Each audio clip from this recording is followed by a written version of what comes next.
4月21日，法国著名艺术家谢努先生与妻子来到了上海张园参加 PPTV 的专访。谢努先生将牡丹作为画作的主要主题之一，成为了法国唯一画牡丹花而出名的画家。在采访中，谢努先生谈到了他对于上海的第一印象，谈到了他与妻子之间深厚的感情，谈到了他所欣赏的艺术家，当然谈得最多的还是关于他画作的个性与特点。谈到此次的中国行，谢努先生表示非常高兴，这次的中国行让他获益良多，也结交了许多朋友。Quelle est votre impression de Shanghai comparée avec Paris? Est-ce que vous pensez que ces deux villes sont complètement différentes? Elles sont différentes, elles ne sont pas complètement différentes. Quand on arrive à Shanghai, comparé à Paris, on a une impression de gigantisme. C'est énorme, il y a un développement qui est extraordinaire, mais on sent quand même, surtout quand on vient dans des quartiers comme celui-ci, qu'il y a une parenté entre Shanghai et Paris, c'est la culture. On sent que ce sont des villes, l'une comme l'autre, qui ont une culture très ancienne, et quand on est dans une maison comme celle-ci, on se dit, on pourrait être en Europe, le style est différent, mais c'est quand même, il y a un passé, c'est pas un pays neuf. On n'a pas la même impression aux États-Unis. Aux États-Unis, c'est un pays neuf.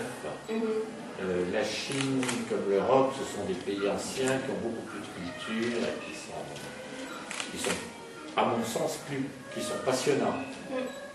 L'Amérique ne passionne pas trop, à part la technologie. On n'est jamais passionné aux États-Unis. Et puis, alors, ici, tout est très différent d'un bout de la ville à l'autre. Il y a beaucoup des quartiers différents. Aux États-Unis, vous allez à Anchorage, en Alaska, je suis allé très souvent, c'est très au nord, c'est le pôle Nord, et vous descendez en Californie, vous retrouvez les mêmes magasins, les mêmes coffee shops, les mêmes menus à table, c'est la même culture, il n'y a pas de culture du tout. Si vous allez à Boston ou Washington, c'est différent, mais il n'y a pas ce passé, ce background ancien. Vous faites exposition en Chine. Vous avez connu déjà le marché artistique chinois ou bien déjà fait des recherches sur le marché? Je le connais, le marché chinois, un petit peu par personne interposée. C'est-à-dire que je travaille avec des galeries qui ont beaucoup de clientèle chinoise. Je sais que dans les derniers tableaux vendus sur la Côte d'Azur à Cannes, il y a eu je ne sais plus quel est le pourcentage, mais il y a eu beaucoup de tableaux vendus à des Chinois. J'ai connu le marché aussi, j'ai eu une exposition auprès de Paris, à Barbizon, il y a 1 an et demi, qui a été entièrement achetée par un collectionneur chinois de Taïwan. Et puis, je sais qu'il y a un marché chinois qui est en train de se faire, ne serait-ce que parce que je reçois par Internet toutes les semaines, j'ai des offres de tous mes confrères, je pense. On a des offres d'exposition en Chine, et des organismes, souvent français, je pense, qui proposent d'emmener des tableaux dans les foires d'art, art fairs. On a des propositions sans arrêt, mais je pense que c'est plus, ils ont payé, et puis ils n'avaient pas de possibilité de contrôler. Les tableaux sont revenus chez eux quand ils sont allés les rechercher. On ne leur a pas volé, ils les ont récupérés, leurs tableaux, mais ils n'avaient même pas été déballés. Les emballages étaient intacts, alors ça voulait dire que les tableaux n'avaient certainement jamais fait le voyage, ni été exposés ici. Alors moi j'ai un petit peu peur de ça. Bon, là, heureusement. Mais je ne serais pas venu tout seul si ma femme... Parce que arriver ici sans parler la langue, c'est assez compliqué quand même. Hein, parce que il y a aussi beaucoup de Chinois, moins dans les jeunes certainement, mais dans les gens d'un certain âge qui ne parlent pas le chinois. Donc, il faut s'accommoder Mais ça... Moi, ça m'intéresse quand même. Et puis, bon, je suis quand même assez âgé.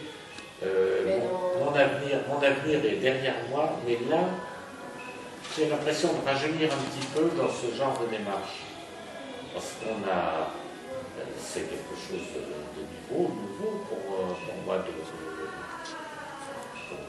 de connaître une nouvelle clientèle.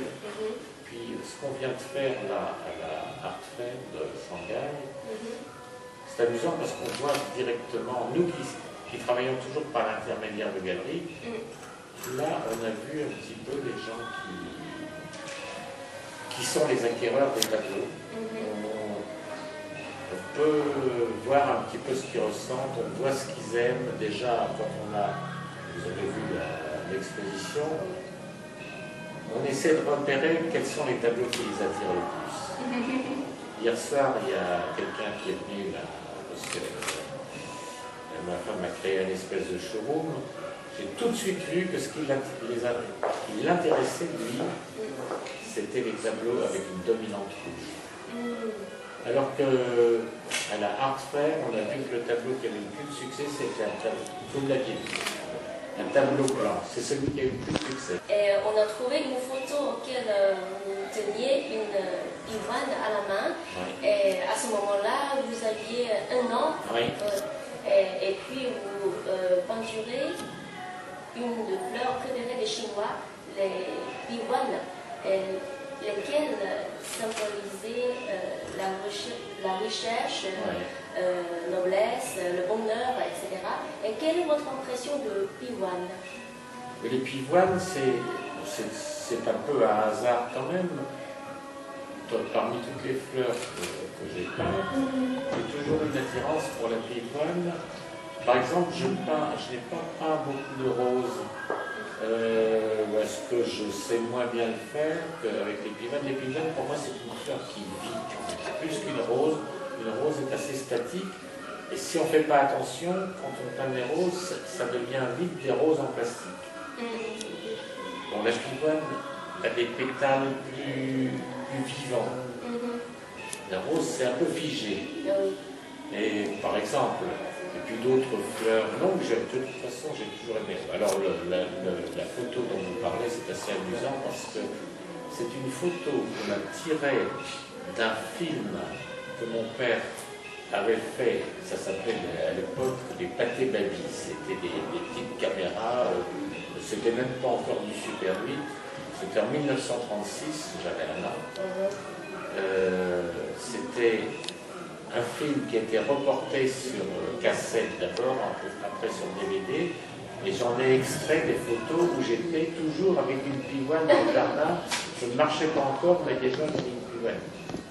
C'est un clin d'œil, c'était un petit peu amusant de retrouver ça et de le mettre là sur ce panneau.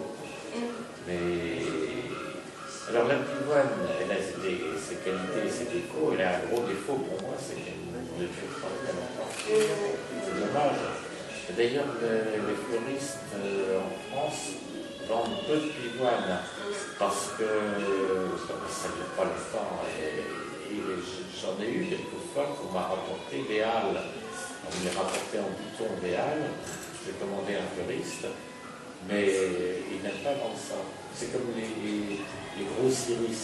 En France, on vend des iris japonais, des petits, parce que vous avez vu, il y en avait aussi quand c'était exposé.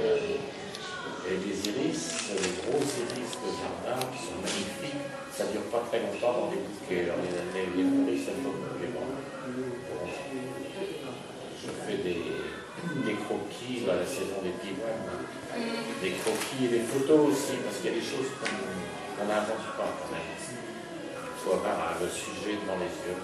Et maintenant, les pivoines, c'est toujours dans votre tête, déjà par cœur? Oui, parce que je peux presque, j'exagère un peu, mais je peux presque la peindre les yeux fermés. J'en ai fait tellement de tableaux de pivoines, mais j'ai toujours envie d'en faire de nouveaux. Je traite d'autres sujets, vous avez vu, que ce soit des personnages.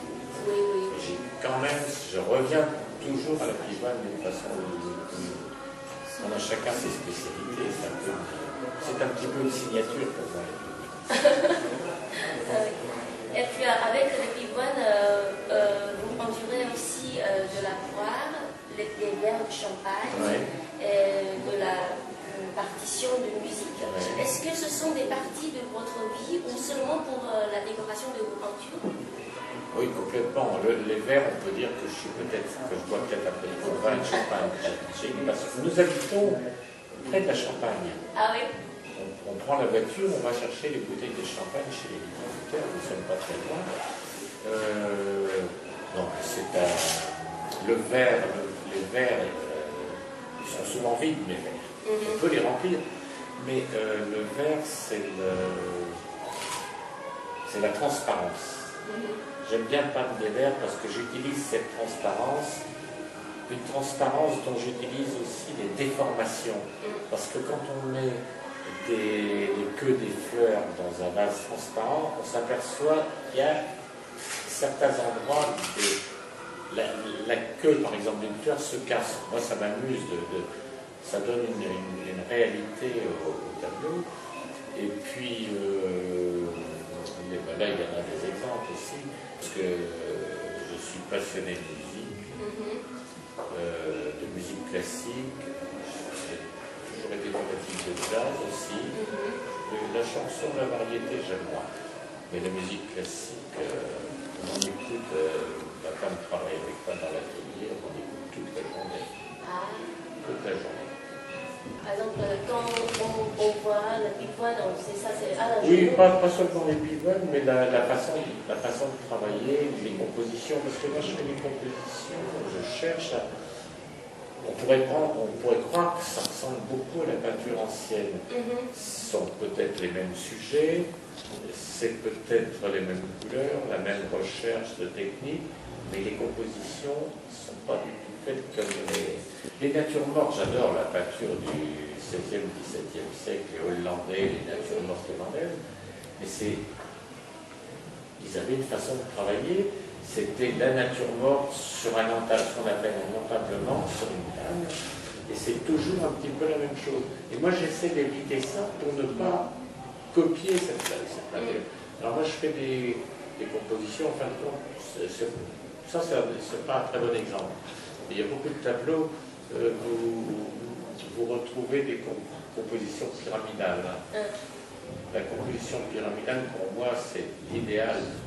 Outre les pyramides de Gizeh en Égypte, c'est aussi le Mont Saint-Michel. Pour moi, le Mont Saint-Michel, vous avez vu le Mont Saint-Michel? C'est un pur chef-d'œuvre. Je ne me lasse pas de voir le Mont Saint-Michel. Et dans mes peintures, quelquefois, je me dis, ça y est, nous voilà encore repartis au Mont Saint-Michel, même si je peins des fleurs et des fruits, surtout des fruits d'ailleurs. Je vais peindre des poires, je ne sais pas, un bocal avec des poires, pour trouver le Mont Saint-Michel. Ça fait partie des formes que j'aime bien. Bon, ça vaut ce que ça vaut, mais c'est aussi un effet de ma personnalité. Ah oui, oui.